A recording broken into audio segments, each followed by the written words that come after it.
আবার এই রাজপথে নামবো। আমি আহ্বান করবো পুলিশ বাহিনীকে, আপনারা যে নির্লজ্জতার পরিচয় নিয়েছেন তা আমাদের শিক্ষক সমাজে রক্তগ্রহণ হয়েছে। আর যদি একবার যদি আমাদের ভাইদের উপরে যদি আক্রমণ হয় তাহলে বলে দিচ্ছি, আমরা যেমন শহীদ মিনারে একত্রিত হয়েছি ঠিক এইভাবে আমাদের পাইবেন দাবি আদায়ের জন্য। আমরা যদি রাজপথে নামি তাহলে পালানোর রাস্তা পাবেন না। মাদ্রাসার মূল যারা, তাদেরকে কিছুদিন আগে আমরা দেখেছি তাদের উপরে মাত্র হামলা হয়েছে। তারা আমাদের সহকর্মী, তাদের উপরে যখন মাত্র হামলা হয়েছে আমরা কিন্তু আর বসে থাকতে পারিনি, আমরা এখানে নেমে এসেছি। আজকে বলতে চাই, তারা যা চেয়েছে তা আপনারা প্রতিশ্রুতি দিয়েছেন। একমাত্র স্মার্ট সিটি বসুন্ধরা, আধুনিকতায় এক ধাপ এগিয়ে। যদি প্রতিশ্রুতি বাস্তবায়ন করতে না পারেন তাহলে প্রতিশ্রুতি কেন দিয়েছিলেন?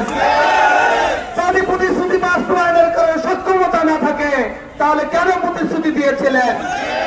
আজকে এখানে এসে সেই শিক্ষকদের কাছে ক্ষমা চান যে আমরা যে প্রতিশ্রুতি দিয়েছি আমরা আজকে তাদের উপরে সেটা ক্ষমা না আছে এবং হামলা আপনারা করেছেন। আপনাদেরকে বলতে চাই, শিক্ষকরা চাকরি করে আপনার সন্তানদেরকে পাঠদান করে, আর তাদেরকে অভুক্ত থাকতে হয়। তাদেরকে বেতন দিচ্ছেন না, তাদেরকে পড়াতে বলছেন, তাদেরকে চাকরি দিয়েছেন। তাদেরকে কে চাকরি দিয়েছে? আপনারাই চাকরি দিয়েছেন।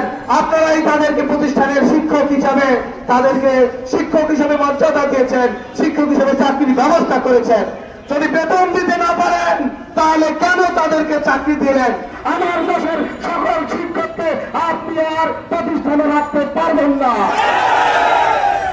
আমার দেশের শিক্ষকের ভরণ পোষণ, আমার দেশের শিক্ষকের বেঁচে থাকার অধিকার আপনাকে নিশ্চিত করতেই হবে। এদেশের শিক্ষার্থীদের রক্তের উপর ভিত্তি করে বৈষম্য বিরোধী যে সরকারকে আমরা রাষ্ট্রতে বসিয়েছি, ক্ষমতার বস্তুতে বসিয়েছি, আপনারা আমাদের সেই শিক্ষার্থীদের রক্তের সাথে বেমানি করতে পারেন না।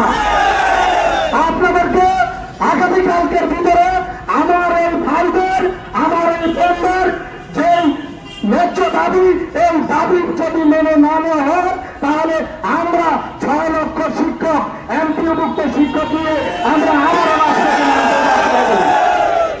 আমরা মনে করি প্রাইমারি থেকে একেবারে বিশ্ববিদ্যালয় পর্যন্ত, ইফতেদায়ী থেকে একেবারে কামিল পর্যন্ত প্রত্যেকেই আমরা শিক্ষা পরিবার। এই